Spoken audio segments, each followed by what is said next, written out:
Hello there and welcome back to another video. We're going to be looking at Aston Villa versus Liverpool on Tuesday night, which is happening tomorrow night. And obviously we look at the weekend a little bit as well. Obviously Liverpool drew 1-1 with Tottenham and effectively with Newcastle losing to Manchester City 5-0. Look, I'd said it already. People were getting way too excited about talking about the quadruple and how the narrative for this season and the end of this season seemed to be that the title race was in Liverpool's hands, and it isn't, and it hasn't been for a while. The only way that that title race was ever going to be in our hands in any way was if we'd beaten Man City themselves.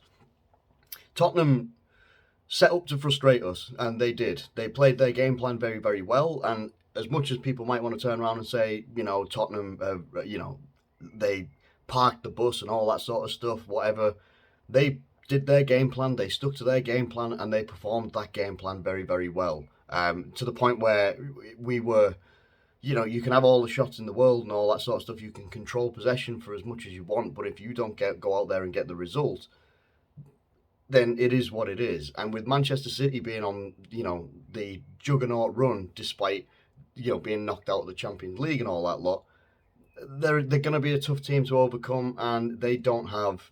Then any team I've seen them that they're going to be coming up against don't give me any faith that Man City are going to be dropping points anytime soon.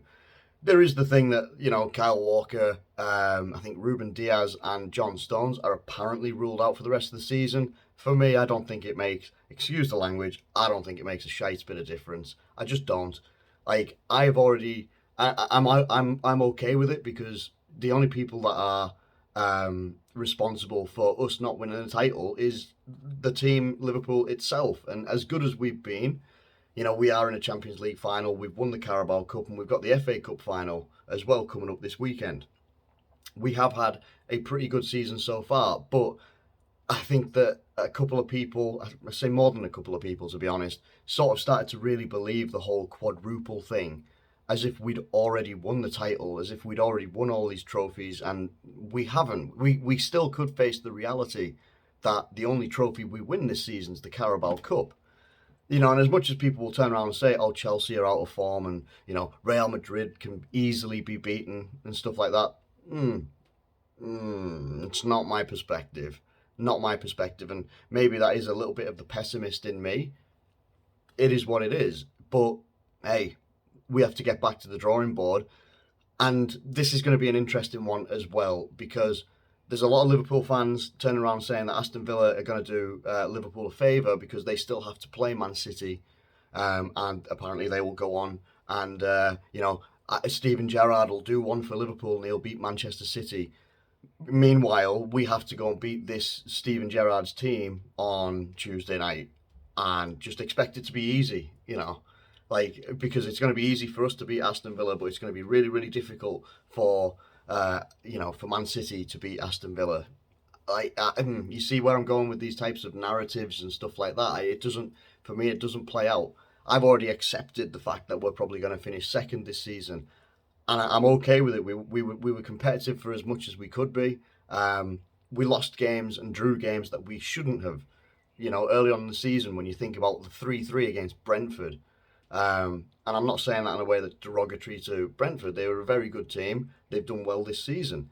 The 1-0 loss to Leicester early on in the season looks like an absolute joke. Like, when you look at where Leicester are right now, it's 3 extra points, if anything, that helped Leicester in the end, because Leicester have been, pretty dire for this season.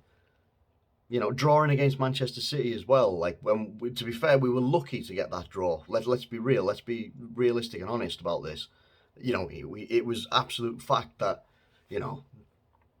we were quite lucky in that game, and then obviously we beat them in the FA Cup semi-final and stuff like that, and it was a much more contrasting performance. But look, we are the only people to blame for us not being top of the league right now, and it is what it is. Manchester City have just announced as well that they have signed Erling Haaland for next season, so all bets are off for, and Sadio Mane is being tapped up by Bayern Munich. So I mean, God knows what could happen for Liverpool this season. It's this summer. If you thought about it too much, it'd probably do your head in. It probably really, really would. Anyway, let's look at this game for Aston Villa. So Aston Villa, in their last few games, they've had some good results. They've had a draw and 2 wins. Before that, they had 4 losses in a row. The 4 losses in a row were 2-1 to West Ham. They lost 1-0 to Arsenal, 2-1 to Wolves, and they lost 4-0 to Tottenham. And then we were meant to play them. The game was postponed, obviously, because of the cup game. They drew against Leicester 0-0. And then they went and beat Norwich City 2-0. And then most recently, they've beaten Burnley 3-1 as well. I don't know what kind of Aston Villa we're going to get turned up. The only one that I can really relate to properly is the one that I watched when Steven Gerrard first took over. And I think we only won that game 1-0. I want to go and have a look at that and see if that is factual. Is it indeed? It was, yeah, 11th of December, played them 1-0.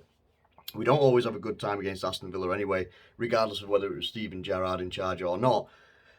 And I'm certainly not expecting a free ride either. I'm really not. And I don't know whether, I think there's enough time between this game and the weekend where we could get some, get some good rest. So I don't think there's going to be any real need for rotation. Now, I am absolutely putting it to everybody that I'm starting to wonder about the persistence of playing Mohamed Salah from the start of games at the moment. I'm not dissing the guy. He's been an absolutely fantastic player for us since he's been with us, and he's been fantastic this season as well. But I'm starting to get to the point a little bit where I'm like, I think I want to see a Diaz, Mane and Jota front three tried. I just want to see it tried. And then if anything, you've got Salah to come in from the bench. Probably a little bit pissed off that he's been put on the bench in the first place. And he'll be like, why am I not starting games? In my opinion, you're not starting games because you're not truly contributing in terms of goals and stuff like that anyway. You know, I can't even, to be fair, actually, I can't even remember who got if there was an assist or something like that for Diaz at the weekend, because I was watching it kind of like this. I'm watching the game and I'm just like, this is just, but I'm concerned about Salah and the fact that like he doesn't seem to have to perform very well just to get on the team sheet. Everyone knows week in, week out, it's going to be Mohamed Salah's right-hand side. And then we're saying that guys that are scoring and assisting like Mane, Jota, and Luis Diaz, we could rotate those guys, but Salah has to start. I'm kind of thinking, let's put Salah on the bench for this game. And maybe it's going to give him a bit of a kick up the arse, like a serious kick up the arse ahead of playing the FA Cup final as well. My front three, I'm going with it. I think we should go with Luis Diaz right hand side, left hand side, Mane, or whichever out of these lot, and Jota through the middle, or whichever way you want to put it. Jota out wide, have Mane through the middle. I don't really mind which way. I think it's something that should be tried. Let's just try it and see how it goes. And it is what it is. I think we would still be very effective. I think we would still create chances, still have the chances to score goals, even with Salah on the bench. And I think it's something that should be looked at, something that should be tried. Do I think it'll happen? Probably not. I think Salah will probably still be starting, but that's just what I would do, what I'm feeling right now anyway, and I'm just letting you know it. Into the midfield, I think you've got to go with Thiago. I want to see Thiago, Fabinho and Naby Keita in there. I want to see much more mobility in there as well. Obviously Fabinho, defensive unit, defensive, what do they call him? The lighthouse. And Thiago, just quality footballer. I want to see him on the pitch. I want to see him do his business against Aston Villa and get in and amongst their midfield, which can be a difficult midfield to get in and amongst. But yeah, I just think it would be quite a nice, quite a good thing to see that sort of midfield. Maybe are we going to see a precursor to a starting 11 for the FA Cup final? I don't know. Obviously, none of us really know. But I think any player that starts and plays against Aston Villa, and if they have a good game, has a good shout of being played in the final as well. Into the back line, I want to see Tsimikas playing at left back. I want to see, obviously, Van Dijk playing as centre back as well. Matip brought back in, and Trent Alexander-Arnold on there, and Alisson in goal. I'm bringing Tsimikas in just because the guy never plays, and he's generally pretty quality for us when he does play.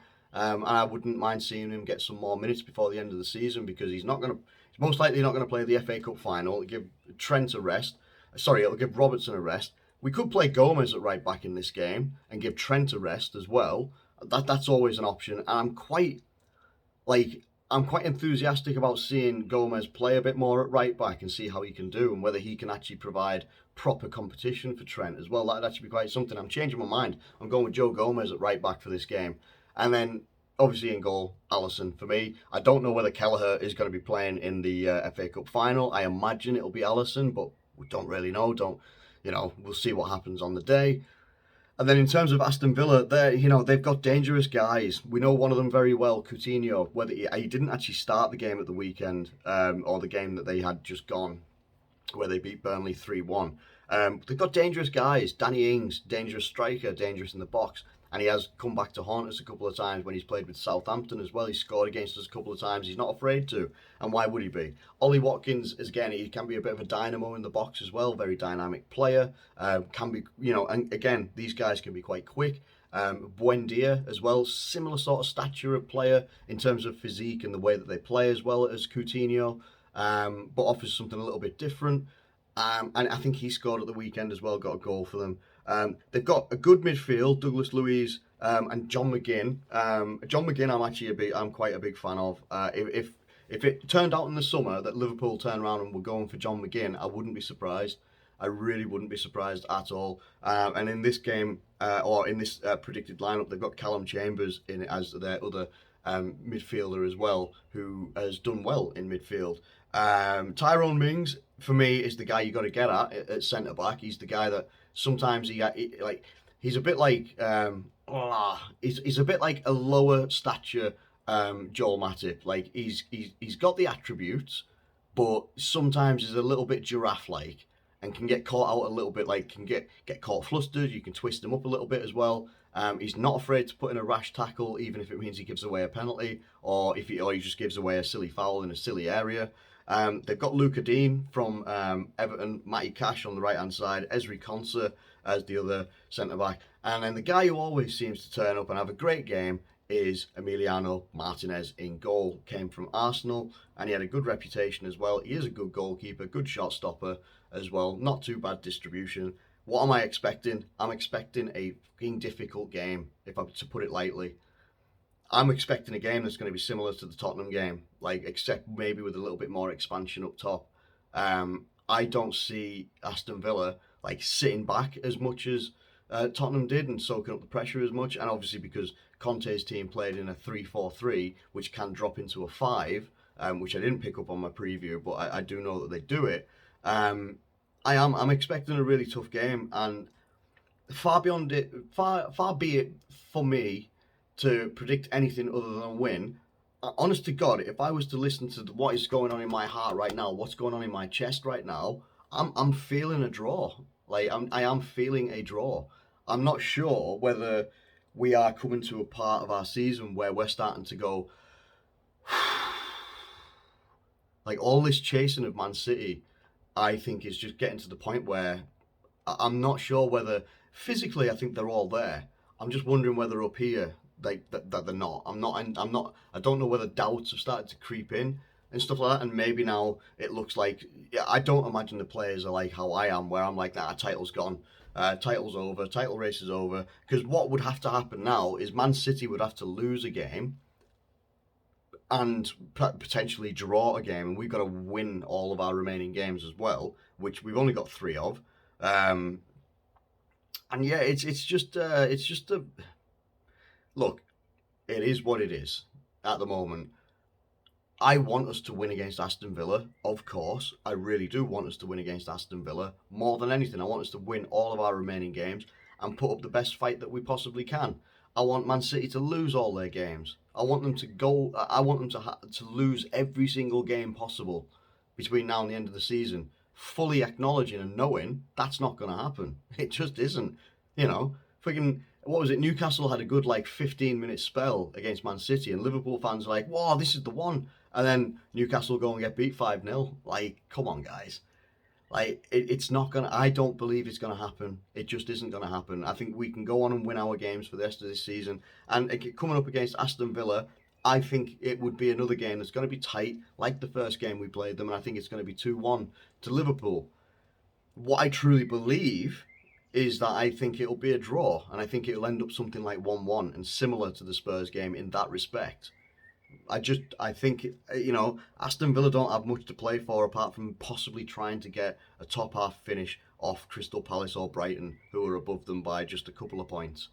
That's the only thing they've got to play for, so they'll be playing with a lot more freedom, whereas our players, I imagine, will be a bit more like, right, we've got pressure on. There's still a chance of like possibly going for the title, but it's pressure, just pressure, pure pressure to try and perform at the top level, to try and overhaul a team that's ahead of you by 3 points now, because we dropped points at the weekend against a game that I had been saying for weeks against Tottenham that was going to be really, really difficult. And people were like, no, you're tough as, coming up against your top teams like your Man United, which aren't a top team this season. Let's be real. Like, at the prospect that they could actually finish 7th this season, it's just a different kettle of fish, in my opinion. I'm going for a 2-1 Liverpool win, but I wouldn't be surprised if this ends up as a draw. And I do apologise if that comes across in any way negative. I'm just being realistic and I'm just being honest with how I feel. And that is how I feel at this moment in time. Thank you ever so much for watching this video. If you have enjoyed it, please do feel free to hit that like button and subscribe if you're new around here as well. Feel free to get your comments in the comments section below. But for now, I'm going to rest up and go to bed because I got work in the morning, and I hope that you guys are taking care of yourselves and doing it as well as you can. Thank you ever so much for watching, and I'll catch you later.